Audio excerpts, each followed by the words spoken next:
আপনি বলেন আওয়ামী লীগ 15 বছর ধরে স্বৈরাচারী কাজ করছে, আওয়ামী লীগ আরো কত ধ্বংসের কাজ করছে, এই করছে সেই করছে, নানা রকম নানা কিছু করছে। শেখ হাসিনা করছে, শেখ হাসিনার যারা প্রতিনিধি আছেন, ধরেন সংসদ সদস্যদের কথা আমরা আগে বলি, তারা সবাই করছে। কিন্তু আমরা কেউ কি তাদের পিছনে পিছনে হাঁটা বন্ধ করছিলাম? কেউ কি তাদের জেফাতে দেওয়া গরু খাওয়া বন্ধ করছিলাম? তাহলে ওবায়দুল কাদের যখন নোয়াখালী যেত হাজার হাজার কোটি কোটি লোক হইতো কোথেকে? এটা কি সব আওয়ামী লীগ করে?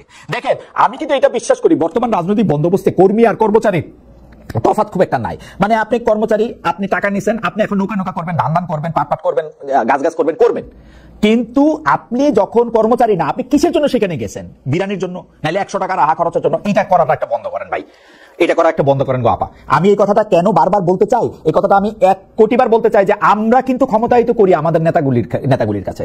আমরা কিন্তু আমাদের নেতা, আমাদের সংসদ সদস্য, আমাদের ইউনিয়ন পরিষদের চেয়ারম্যান, উপজেলার চেয়ারম্যান, তাদের কাছে গিয়ে হাত পাতি, তাদের কাছে কোনো না কোনো রকম ফেভার চাই। এবং তাদের কাছ থেকে আমরা যখন ফেভার চাই, তখন ওই লোক মনে করে আমি আমারে নিয়ে আসে যা ইচ্ছা তাই করবে।